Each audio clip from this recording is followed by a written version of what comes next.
Voilà, mon Rabotai, Shabbat Bamidbar, première partie halakha, donc on va reprendre un peu les halakhot les lois de la fête de Shavuot et les halakhot de Yom Tov. Donc, on a dit que le 6 Sivan, c'est le 6 Sivan que tombe la fête de Shavuot, après avoir compté le Homer pendant 49 jours, qui sont donc 7 semaines. Et c'est pourquoi la fête de Shavuot s'appelle Chag Shavuot, la fête des semaines, comme c'est marqué dans la Torah. Shiva Shavuot, Tisporlar, 7 semaines, tu compteras. Et juste après, c'est marqué dans la Torah, il est écrit dans la Torah, Ve'asita Chag Shavuot, tu feras la fête de Shavuot, Hashem Elokecha, pour l'Éternel, ton Dieu. Et nos sages ont demandé pourquoi la fête de Shavuot, elle dépend de la sphira du conduit en mer, alors qu'on n'a pas ça dans les autres fêtes. Parce que dès que les bénis Israël, les enfants d'Israël, on leur a annoncé qu'ils vont sortir d'Égypte, et on leur a annoncé en même temps qu'ils vont recevoir la Torah au bout de 50 jours, comme il est écrit dans le Passouk, dans le chapitre 3, verset Udbet, verset 12. Dès que tu feras sortir le peuple d'Égypte, Ta'avdun et Ta'elukim, vous servirez Hachem sur cette montagne, qui est le Har Sinaï. Et il y a une anomalie dans le texte, c'est connu, peut-être je reprends Mechila, des choses que j'ai dit la semaine dernière, mais c'est important de voir un peu plus dans les détails. Il y a une anomalie dans le texte, il est écrit Ta'avdun avec un nun, au lieu de Ta'avdu, vous allez servir. C'est pour nous dire, c'est le Midrash, il ramène, comme quoi Kadosh Baruch Hu, dans le Shemot, comme quoi Kadosh Baruch Hu, il leur a dit, c'est au bout de 50 jours qu'ils vont sortir d'Égypte, qu'ils vont recevoir la Torah. Et les bénis Israël étaient tellement contents de recevoir la Torah. Ils comptaient les jours, tous les jours. Voilà, un jour est passé, voilà, 2 jours sont passés, et ainsi de suite. Parce que quand quelqu'un aime quelque chose, on lui donne un temps pour le recevoir, un délai. Pour lui, le temps, il semble très long. Et les bénis Israël, ils aimaient tellement la Torah, ils étaient tellement impatients de recevoir la Torah. Ils attendaient avec impatiemment de recevoir la Torah. Mais je ne sais pas si vous savez, entre parenthèses, c'est la question qu'on pose en général sur Yaakov Avinu. On demande à Yaakov Avinu, c'est marqué dans la Torah, une fois que Lavan l'a roulé, il lui a donné Léa à la place de Rachel, alors que Yaakov il a travaillé 7 ans pour Rachel. Eh bien, Lavan a dit à Yaakov, ben c'est pas grave, prends ta deuxième femme Rachel et tu vas travailler pour elle encore 7 ans. Malé chez vous, Azot lui dit, termine cette semaine, Venitena Lecha, et je te donnerai aussi celle-là, Rachel. Ba'avoda, Asher ta'avoda, il m'a dit que tu vas travailler avec moi, encore 7 ans. Donc ça veut dire, en clair, je répète plusieurs fois, que en réalité, Yaakov, il n'a pas travaillé, il a travaillé 7 ans, il a eu Léa. Et nous, on pense, quand on lit la Torah, on a l'impression qu'il a travaillé 7 ans, et après, c'est pas du tout comme ça, c'est pas comme ça que ça s'est passé. Il a marqué, Malé chez vous, Azot, termine cette semaine, et après, je donnerai Rachel. Donc ça veut dire, il a travaillé 7 ans pour Léa. Après, il a eu Léa. Après, ils sont passés les 7 jours de Léa, les 7 jours de Sheva Brachot de Léa, on va dire comme ça. Et après, donc, il lui a donné Rachel. Et après qu'il a eu Rachel, il a travaillé 7 ans tellement qu'il aimait. Vous savez qu'on peut aimer quelqu'un tant qu'on n'a pas travaillé pour lui, on travaille encore pour lui, on travaille. Mais là, il avait chez lui. Et il travaillait pour elle pour montrer comment il aimait Rachel. Il aimait Rachel et Yaakov Avinu. Et si Lavan lui a demandé d'attendre 7 jours pour lui donner Rachel, de là on apprend que le principe qu'on a dans la halakha qui dit En me'arvin simcha besimcha. On n'a pas le droit de mélanger 2 joies ensemble. Chaque joie, elle doit être à part. Chaque fois, il ne faut pas factoriser les joies. Au contraire, on doit faire en sorte que toutes les joies, ils sont chacun pour soi. Donc c'est pour ça que d'ailleurs, en parenthèse, qu'on n'a pas le droit de se marier pendant les fêtes. Même s'il n'y a pas, on dit on n'a pas le droit d'écrire, d'accord. Mais Chol HaMoed, par exemple, de Pessah, Chol HaMoed de Sukkot, on n'a pas le droit de se marier, bien qu'on a le droit d'écrire quand on a besoin. Pourquoi ? Parce qu'en réalité, on a une mitzvah de se réjouir dans la fête, on a une mitzvah de se réjouir pour le mariage, et donc on ne peut pas mélanger les joies ensemble. Voilà. Et donc la question se pose, mais je ne comprends pas. Alors si c'est comme ça, il aimait, il y a marqué dans la Torah, Vayavod Berachel Sheva Shanim, Yaakov, il a travaillé pour Rachel 7 ans, Vayou Be'inav, et à ses yeux, c'était comme quelques jours, tellement qu'il aimait.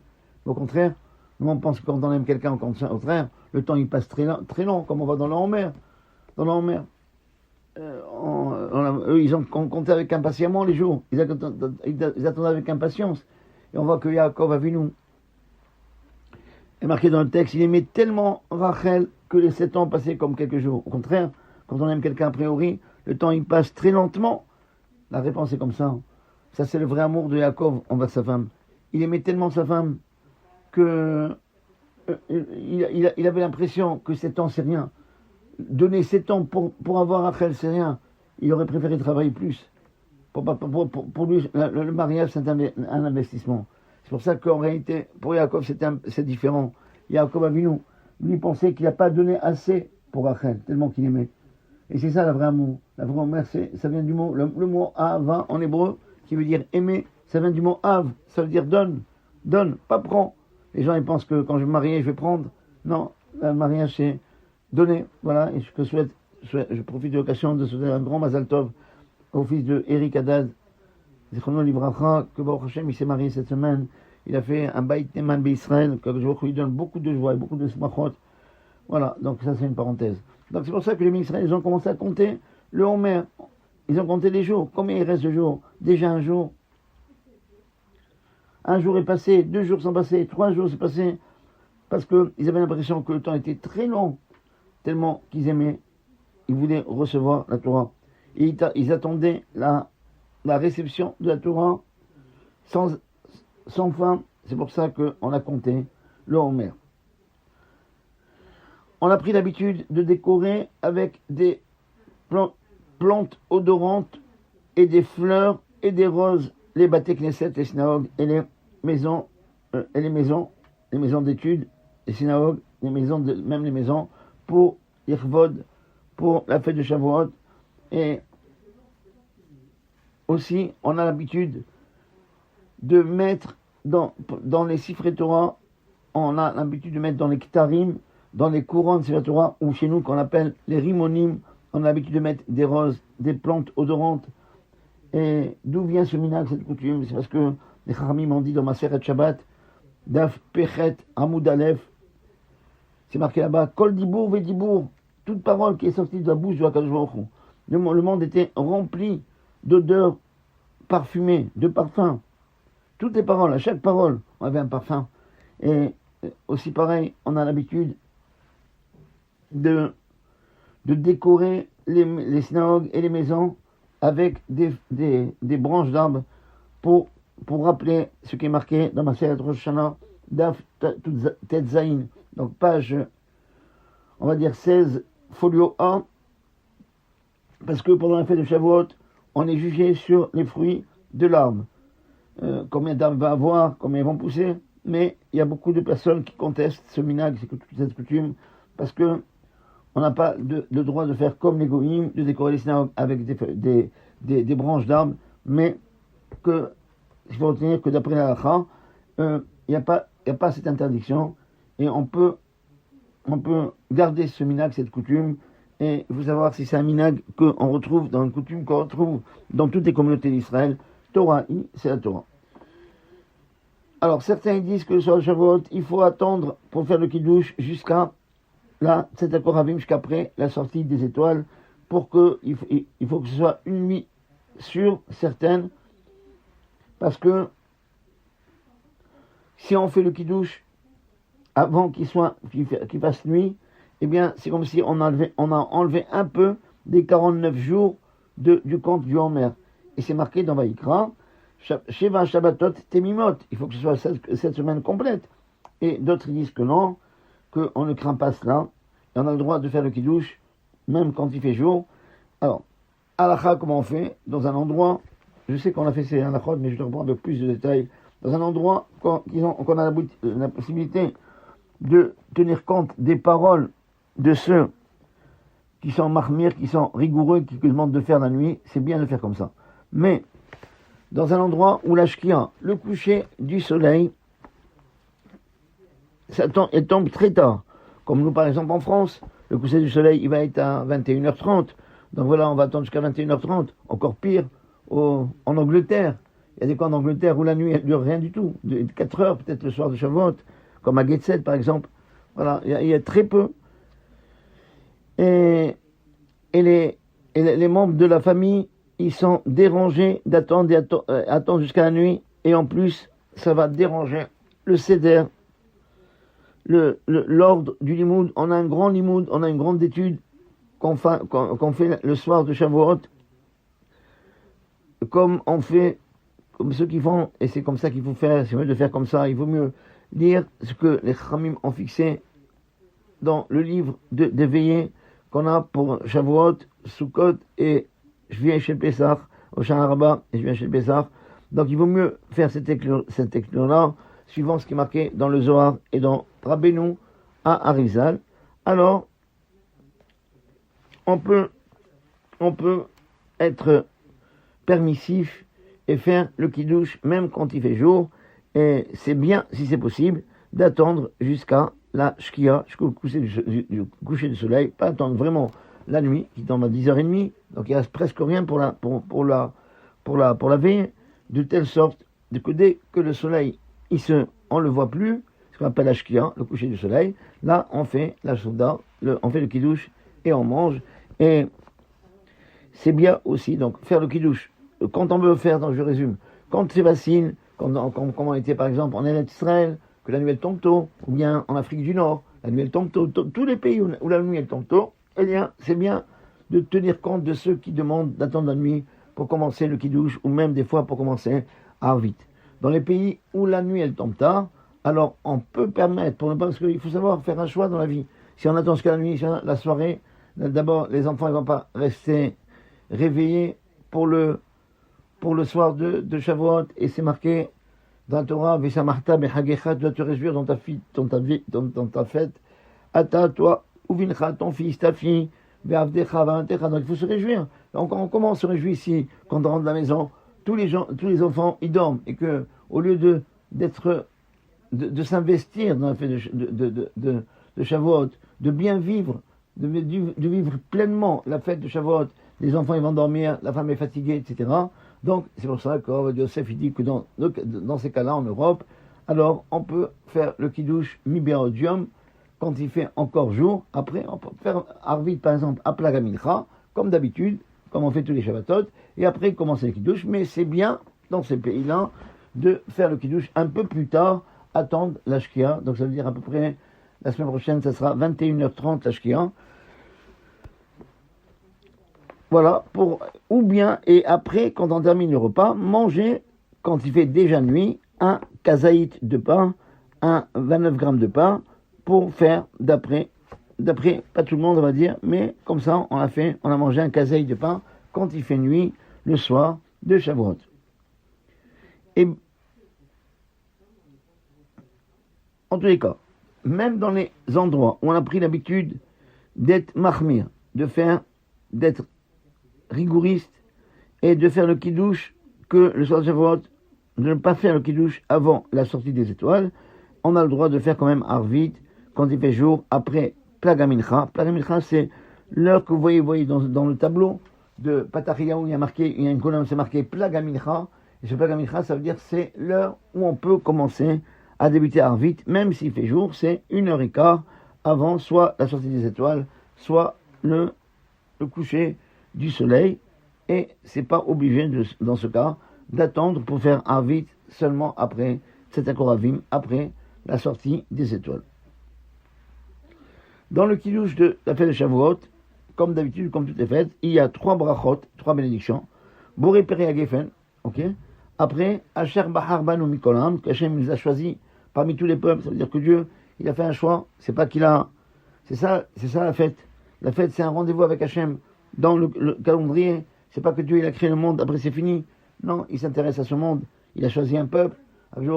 C'est pas comme un artisan qui fait un ustensile et après il peut ne plus être là. On a aujourd'hui des musées, on a des très belles synagogues, des très beaux bâtiments, que celui qui les a créés, celui qui les a construits, il est plus là. Mais sans le bâtiment qu'il a créé, l'objet qu'il a créé, il est encore là. Non, Akadosh Baruch Hu n'est pas comme ça. Si Akadosh Baruch Hu, il enlève sa shgacha, sa providence divine, de tous les objets qu'il a créés, c'est fini. Il y a toujours un lien entre le créateur et ce qu'il a créé. C'est ça la différence entre Akadosh Baruch Hu et les hommes. Et c'est pour ça que c'est ça la fête. La fête, c'est Akadosh Baruch Hu montre là, j'ai pas créé le monde, j'ai mis sur minuterie. J'ai pas demandé à quelqu'un d'autre de le gérer. C'est moi qui gère. Et c'est pour ça d'ailleurs, la fête s'appelle Moed. Moed, c'est un rendez-vous. Alors, qu'est-ce qu'on fait dans les fêtes? La fête de Pessah, c'est la liberté. C'est-à-dire que Dieu, il va délivrer, libérer l'homme Israël. Or, il peut le libérer que s'il s'intéresse à ce monde qu'il a créé. Pareil, le jour de Shavuot, il a donné la Torah. Donc, il s'intéresse à ce monde pour lui donner une loi. Sukkot, c'est la période où on rappelle les Anané Kavod, les nuées de gloire que Dieu nous a protégés quand on était dans le désert. Donc, ça prouve qu'Hachem, il fait attention à son monde. C'est ça, toutes les fêtes. C'est ça la différence entre Shabbat et les jours de fête. Shabbat, c'est pour rappeler que Dieu a créé le monde, mais les fêtes, toutes les fêtes, c'est les Moadim, ce qu'on appelle les Moadim chez nous, c'est le point de rendez-vous dans l'histoire avec Hachem, c'est que Dieu, il intervient dans l'histoire et il punit, il châtie les méchants et récompense ceux qui sont les tzadikim, les justes. Donc, dans le Kiddush, je rappelle, on fait Boré Peragefen, après on a une bracha, Asher Bahar Ban Mikolam, qu'Hachem nous a choisi parmi tous les peuples, et la bracha de chez Echianu. Et si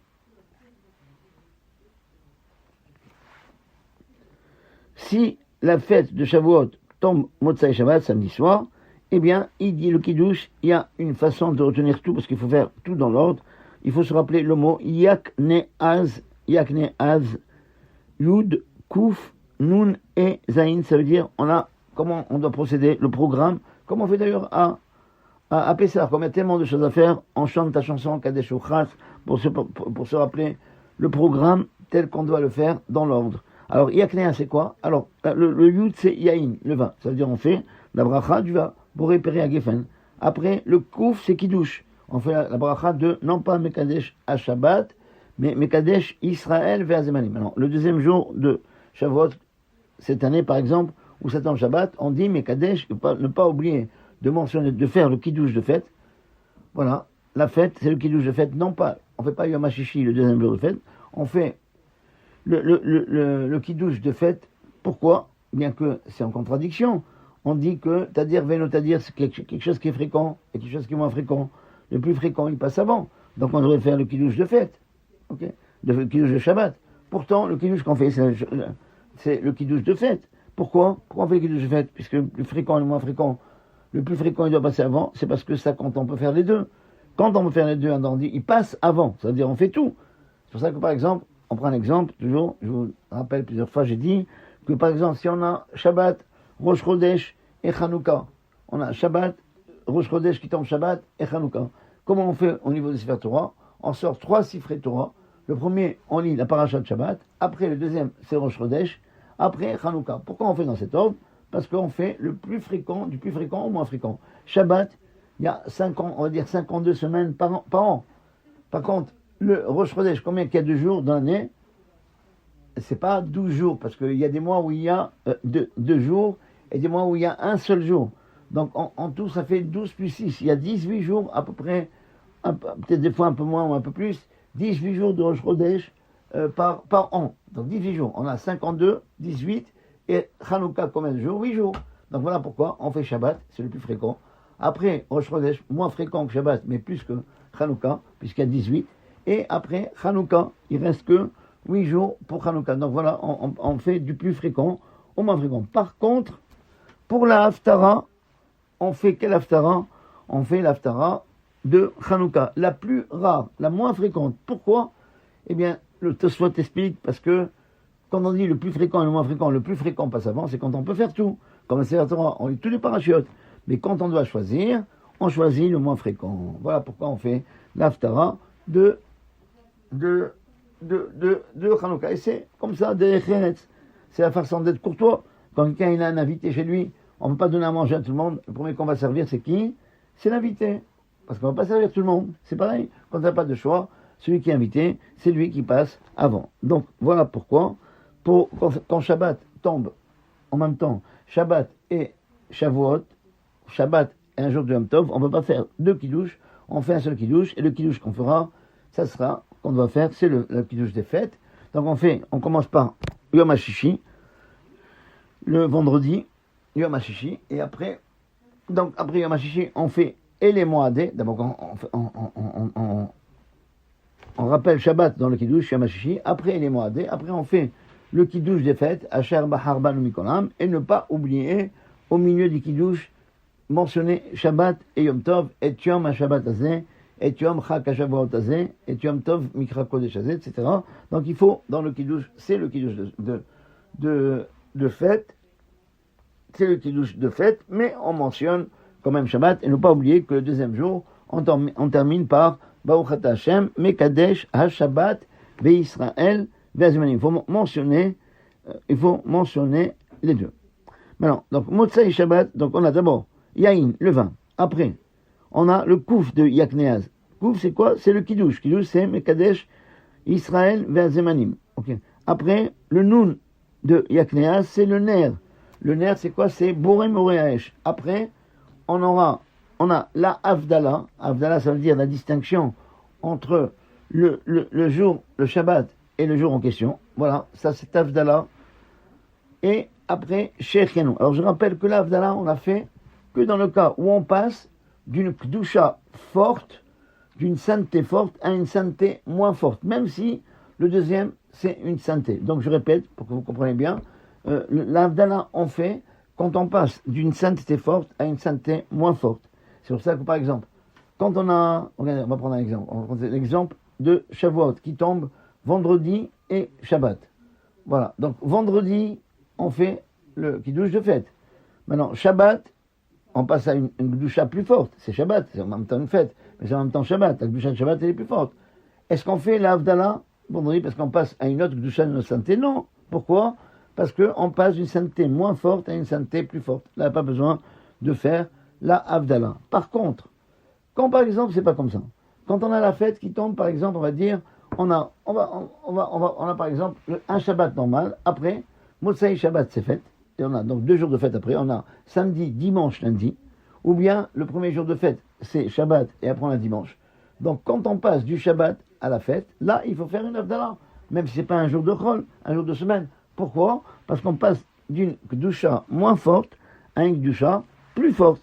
Voilà pourquoi on doit faire la Havdalah quand ça tombe, la fête elle tombe samedi et dimanche, ou bien on a samedi et 2 jours de fête, dimanche, lundi, on doit faire la Havdalah parce qu'on passe d'une Kdusha forte à une Kdusha moins forte. Ne pas oublier que quand on a la Havdalah 2 jours de fête, on dit au milieu, Amavdil ben Kodesh Lechol, au milieu de la Havdalah, parce qu'on dit les 7 distinctions qu'Hachem il a fait dans le monde entre la lumière et l'obscurité.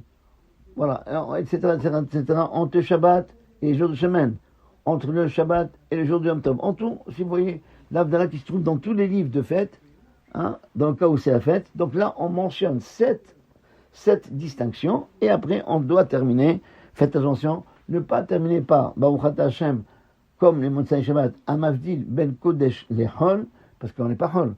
On ne dit pas que Dieu il a distingué le Kodesh, le saint, du profane. Non, c'est pas profane, c'est un jour de fête. Donc on doit dire, n'oubliez pas, Amavdil ben Kodesh les Kodesh.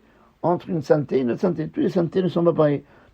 La Gdusha des hommes n'est pas pareil. Chacun, il a sa Gdusha, il a sa sainteté. Le Zman, le temps, c'est pareil. Il y a des Gdushot, il y a des jours qui sont complètement profanes, ce qu'on appelle le Chol. On a des journées Kadosh, mais les journées Kadosh ne sont pas pareilles. On a le Shabbat qui a plus grande que le Gdusha. Après, on a Yom Kippour qui est moins grand que le Shabbat, commencé. Et après, on a les jours de fête. Donc, c'est pour ça.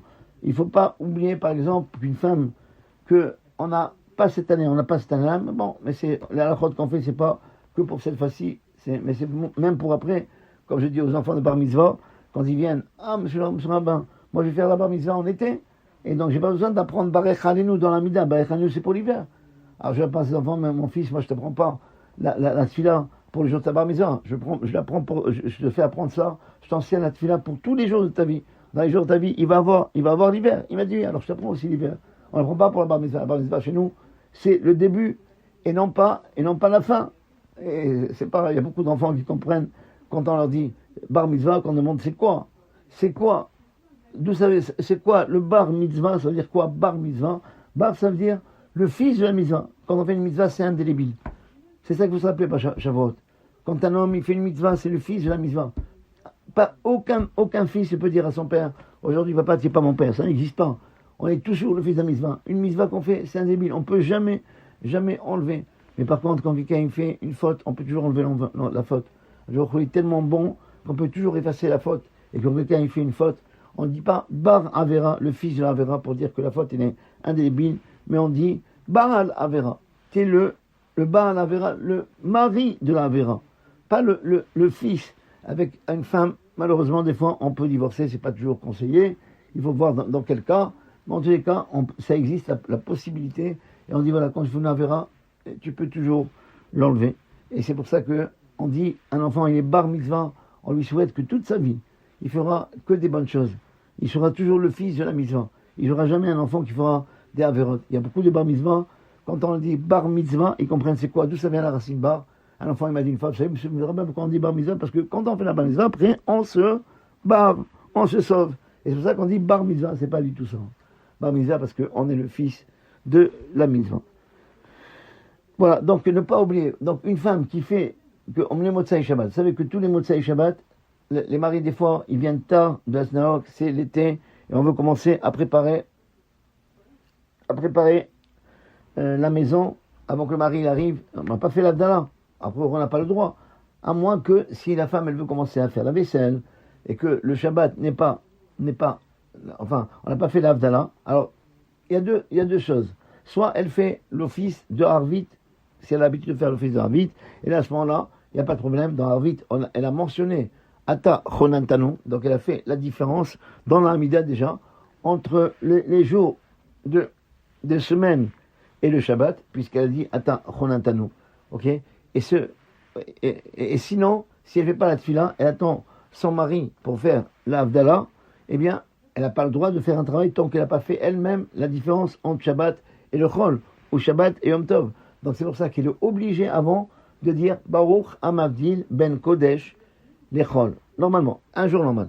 Pareil que par exemple un homme, un monsieur qui a fait la tefila, ou bien une femme qui fait la tefila, mais qui a oublié de dire le paragraphe qu'on rajoute Motsai Shabbat samedi soir. Ils n'ont pas dit Ata Chonantanu.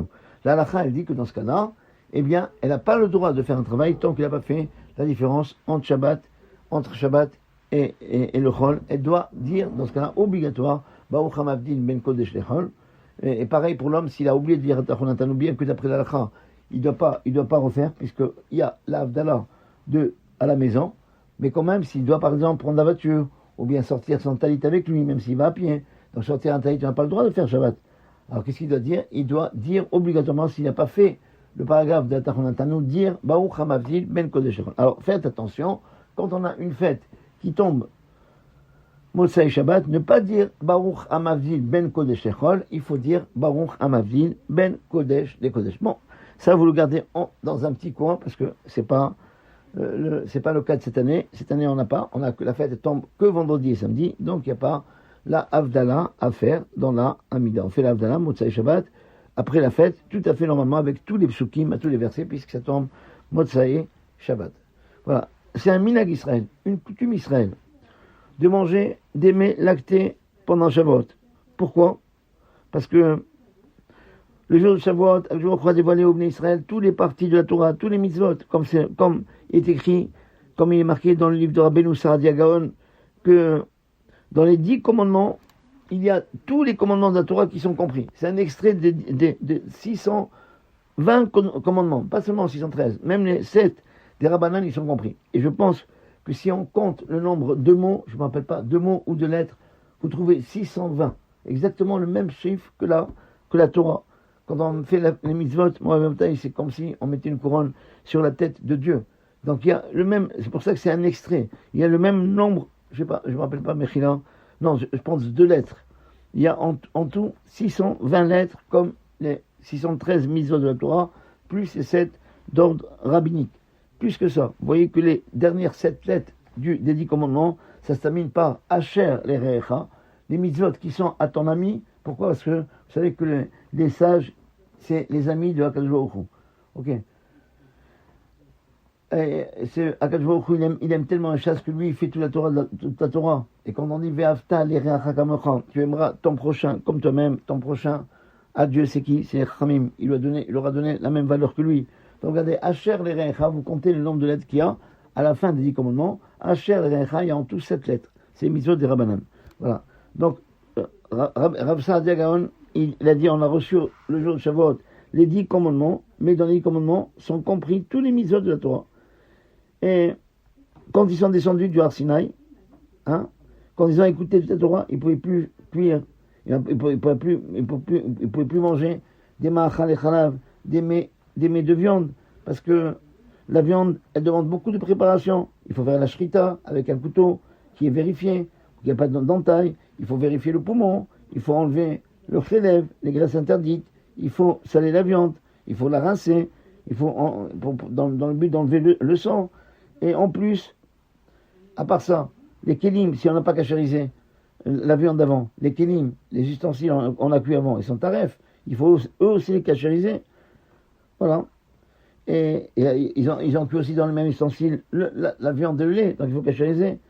Et c'est pourquoi, le jour qu'Hachem, il aura donné la Torah, et bien Israël, ils ont dû manger que des mets lactés, que ça ne demande pas beaucoup de fatigue. Et en rapport avec cela, en souvenir de cela, nous aussi, pour se rappeler combien les bénis Israël, ils étaient prêts à prendre toute la Torah. Ils devaient changer toutes les façons, leur façon culinaire, toutes les façons de manger. Il y a beaucoup de choses qu'ils mangeaient avant qu'on n'ait plus le droit. Ils ont accepté. Pour montrer encore une fois, pour mettre devant Dieu tout l'effort que les bénis Israël ont fait pour la Torah. Et nous, on doit être comme eux. C'est pour ça qu'on mange aussi des mets lactés le jour de Shavuot, pour rappeler cet élan qu'ils avaient, cette précipitation, cet amour qu'ils avaient pour la Torah, que quand on aime quelqu'un, on est prêt à faire tout ce qu'il nous demande, même si c'est difficile.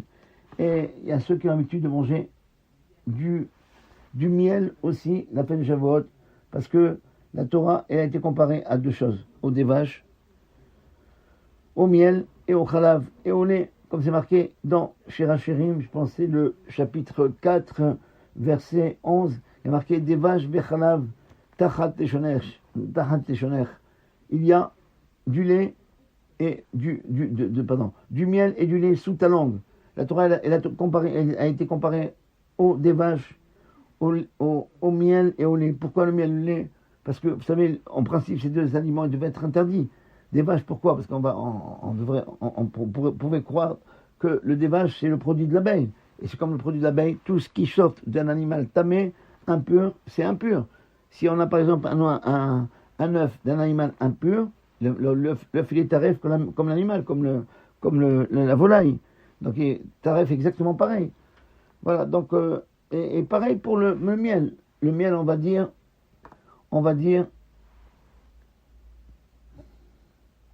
donc voilà.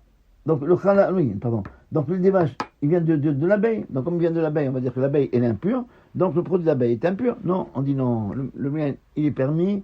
Pourquoi? Parce que ça vient pas de l'abeille. Elle ne fait que transporter le miel de la fleur, du pollen. Elle va le mettre dans la ruche. Donc c'est pas sa production personnelle.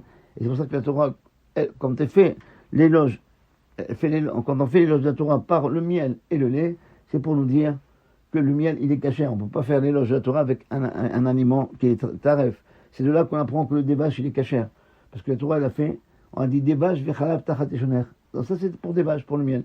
Et le lait, pourquoi? Parce que le lait aussi, on aurait pu croire qu'il est interdit, parce que, a priori, c'est quelque chose qu'on enlève d'un animal quand il est vivant. Voilà. Et ça, on aurait pu croire que le chalav, le lait, c'est Ever Minachai. C'est l'organe d'un animal vivant, qu'on n'a pas le droit de manger. Et c'est pour ça que la Torah, elle nous dit non, tu peux manger des vaches, vechalav tachat teshoner. La Torah, elle a été comparée au miel et au lait. Pourquoi? Parce que la Torah, elle a la possibilité, il ne faut pas avoir de problèmes, de complexes, de dire moi je suis loin de la Torah, je suis un minable, je ne vaux rien. Non, la Torah, elle peut rendre tahor, elle peut rendre pur celui qui sont tamés. Et c'est ça qu'on veut rappeler le jour de Shavuot.